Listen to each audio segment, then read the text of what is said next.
Hello students, स्वागत है आपका अपना यूट्यूब चैनल कॉमर्स लाइव पर। चलो पहचान बनाए। आज आपको इस वीडियो के माध्यम से क्लास 12 का बिजनेस स्टडी का ऑब्जेक्टिव क्वेश्चन बताने वाले हैं।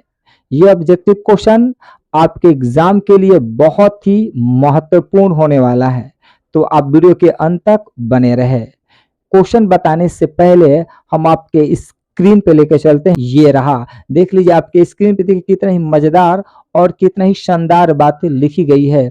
लिखा हुआ है, मेरे प्यारे स्टूडेंट, जिंदगी में कुछ भी ऐसा करके दिखाओ कि लोग तुम्हारी मेहनत पर किताब लिखने पर मजबूर हो जाए। आ हा हा हा, देखिए तो कितना ही मजेदार बात लिखा गया है। लिखा गया है कि जिंदगी में कुछ ऐसा करके दिखाओ कि लोग तुम्हारी मेहनत पर किताब लिखने पर मजबूर हो जाए। जिंदगी में ऐसा काम कीजिए कि ताकि आपके जिंदगी पर भी किताब जरूर लिखा जाए, लोग लिखने पर मजबूर भी हो जाए। ऐसा काम करके जरूर दिखाइए। जिंदगी में आए हैं तो कुछ ऐसा करके जाएं कि जिंदगी में लोग जमाने वाले हमेशा याद रखें। बात समझ, तो याद हमेशा कैसे रखेंगे? अच्छा कर्म कीजिएगा, तभी ना आपकी जिंदगी पर बुक लिखी जाएंगी। ये बिजनेस स्टडी का फर्स्ट एपिसोड है। पहला ऑब्जेक्टिव क्वेश्चन आपकी स्क्रीन पे आ चुका है। लिखा हुआ है, मेरे प्यारे स्टूडेंट्स, प्रबंध की प्रकृति है। The nature of management is, क्या है? तो पहला है ऑप्शन, जन्मजात प्रतिभा के रूप में, अर्जित प्रतिभा के रूप में, जन्मजात प्रतिभा तथा अर्जित प्रतिभा दोनों के रूप में, उपयुक्त में से कोई नहीं। तो मैं आपको बता दूं कि प्रबंध की प्रकृति जन्मजात प्रतिभा भी है और अर्जित प्रतिभा दोनों है। तो आपका आंसर सी हो जाएगा, यानी जन्मजात प्रतिभा भी है और अर्जित प्रतिभा दोनों है। बात समझ में आ चुका? क्वेश्चन नंबर 2 आपके स्क्रीन पे आ चुका है। 2 में लिखा है, किसी भी देश के विकास में सबसे अधिक आवश्यकता है, यानी किसी भी देश को विकास करना है, उस देश को आगे बढ़ाना है, तो सबसे अधिक किस चीज की आवश्यकता है? ऑप्शन दिया हुआ है। पहला ऑप्शन है भौतिक संसाधन की, दूसरा ऑप्शन है आर्थिक संसाधन की, तीसरा ऑप्शन है कुशल प्रबंध की, चौथा ऑप्शन है इनमें से कोई नहीं। तो मैं आपको बता दूं, किसी भी देश में, किसी भी देश को विकास करना है, किसी भी देश को आगे बढ़ाना है ना, तो उस देश को आगे बढ़ाने सबसे सबसे महत्वपूर्ण योगदान होता है कुशल प्रबंध की। बात समझ में आ गई? तो आपका आंसर क्या होगा? तो आपका आंसर सी होगा, कुशल प्रबंध की। अगर कोई देश डेवलप कर रहा है, आगे बढ़ रहा है, तो समझ लीजिए उस देश का कुशल प्रबंध यानी इफिशिएंट मैनेजमेंट बहुत ही आगे है। अगर सबसे बेहतर किसी भी देश का कुशल प्रबंध है तो वो है दुबई। वल्ला हबीबी, कम टू दुबई। दुबई जाइए, और दुबई देखिए वो रेगिस्तान में बुर्ज ऑफ खलीफा बना दिया है। देख लीजिए उसका कुशल प्रबंध कितना अच्छा है, यानी इफिशिएंट मैनेजमेंट कितना ही अच्छा है कि रेगिस्तान पर बुर्ज ऑफ खलीफा बन चुका है। क्लियर? तो आपको तो अब समझ में आ चुका है कि किसी भी देश को आगे बढ़ाना है, उस देश की डेवलपमेंट करना है, तो क्या चाहिए? सबसे पहले कुशल प्रबंध की, यानी इफिशिएंट मैनेजमेंट। बात समझ में आ चुका? क्वेश्चन नंबर 3 आपके स्क्रीन पे आ चुका है। क्वेश्चन 3 में लिखा हुआ है, मेरे प्यारे स्टूडेंट्स, प्रबंध का सार है। The essence of management is, प्रबंध का सार है। सार का मतलब होता है समरी। सार मतलब क्या होता है? समरी यानी सारांश। तो प्रबंध का सार कौन है? पहला ऑप्शन दिया हुआ है समन्वय यानी कोऑर्डिनेशन, दूसरा ऑप्शन है संगठन यानी ऑर्गेनाइजेशन, तीसरा ऑप्शन है स्टाफिंग, चौथा ऑप्शन है इनमें से कोई भी नहीं। तो मैं आपको बता दूं कि प्रबंध का सार कौन है? तो प्रबंध का सार समन्वय है, यानी समन्वय को प्रबंध का सार कहा जाता है, समन्वय को प्रबंध का समरी कहा जाता है, समन्वय को प्रबंध का सारांश कहा जाता है। यानी प्रबंध में से हम समन्वय को हटा देते हैं, यानी मैनेजमेंट में से कोऑर्डिनेशन को हटा दिया जाता है, तो मैनेजमेंट में कुछ नहीं बचता है, ठन ठन गोपाल रह जाता है। बात समझ में? उसके पास कुछ नहीं बचेगा। मैनेजमेंट एकदम ठन ठन गोपाल हो जाएगा। बात समझ में आ रहा है ना। तो इसलिए प्रबंध का सार किसे कहा गया है, समन्वय को, यानी कोऑर्डिनेशन। कोऑर्डिनेशन का मतलब क्या होता है, तालमेल। हम अपने शब्द में क्या कह सकते हैं, तालमेल। यानी किसी भी काम को करने के लिए तालमेल की जरूरत है, तभी वह काम आगे बढ़ता है। बात समझ में आ चुका। क्वेश्चन नंबर 4 आपके स्क्रीन पे आ चुका है। क्वेश्चन 4 में लिखा है, प्रबंध की सामाजिक उत्तरदायित्व की प्रकृति में लागू होता है। यानी प्रबंध की सामाजिक उत्तरदायित्व की प्रकृति में लागू होता है। क्या लागू होता है? ऑप्शन है, पहला ऑप्शन है क्रेता की सावधानी का नियम लागू होता है, दूसरा है विक्रेता की सावधानी का नियम लागू होता है, कि इन दोनों में से कोई भी नहीं। तो मैं आपको बता दूं, चौथा का आंसर बी होगा, विक्रेता की सावधानी का नियम लागू होता है। क्वेश्चन नंबर 4 समझ में आ चुका है। क्वेश्चन नंबर 5, क्वेश्चन 5 में लिखा है, जॉर्ज आर टेरी के अनुसार प्रबंध के कार्य हैं। तो जॉर्ज आर टेरी के अनुसार प्रबंध के कितने कार्य हैं?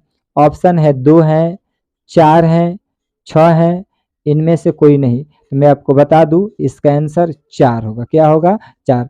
तो जॉर्ज आर टेरी के अनुसार प्रबंध के 4 कार्य होते हैं। क्वेश्चन नंबर 6 आपके स्क्रीन पे आ चुका है। 6 में लिखा है, उच्च स्तरीय प्रबंधक नियोजन पर अपने समय का भाग व्यय करते हैं। यानी जो उच्च स्तर के मैनेजमेंट होते हैं, यानी टॉप लेवल जो मैनेजमेंट होते हैं, तो अपने समय का भाग का कितने परसेंट व्यय करते हैं? ऑप्शन दिया हुआ है, 35%, 50% की 75%, इनमें से कोई नहीं। तो मैं आपको बता दूं 35%। छठा का आंसर क्या होगा? तो छठा का आंसर 35%। यानी उच्च स्तरीय जो प्रबंधक होते हैं जो नियोजन पर अपने समय का भाग का व्यय करते हैं, कब परसेंट व्यय करते हैं? तो महज 35% ही व्यय करते हैं। क्लियर। क्वेश्चन नंबर 7 आपके स्क्रीन पे आ चुका है। 7 में लिखा है, प्रबंधक का कर्मचारियों को सर्वाधिक प्रेरणा देने वाला कार्य क्या है? प्रेरणा। प्रेरणा से क्या बनता है? तो प्रेरणा से बनता है मेरे प्यारे स्टूडेंट, प्रेरणा से बनता है अभिप्रेरणा, यानी मोटिवेशन। तो आपका आंसर यही होगा। बात समझ में आ गया। यानी प्रबंध का कर्मचारियों को सर्वाधिक प्रेरणा देने वाला कार्य है, तो कौन कार्य है? तो अभिप्रेरणा है। इसका आंसर बी होगा। क्लियर। यानी कोई भी कर्मचारी होते हैं जो काम को नहीं कर पाते हैं, उनसे नहीं होता है, तो उनको मोटिव किया जाता है, उनको समझाया जाता है कि आप ये काम कर सकते हैं, आपके अंदर वो गुण है। बस समझ में आ रहा है ना। उसको पूर्ण रूप से समझाने का प्रयास किया जाता है, तब उसके अंदर जज्बा जुनून भरा जाता है, तब वो कर्मचारी कहते हैं हाँ हम कर सकते हैं।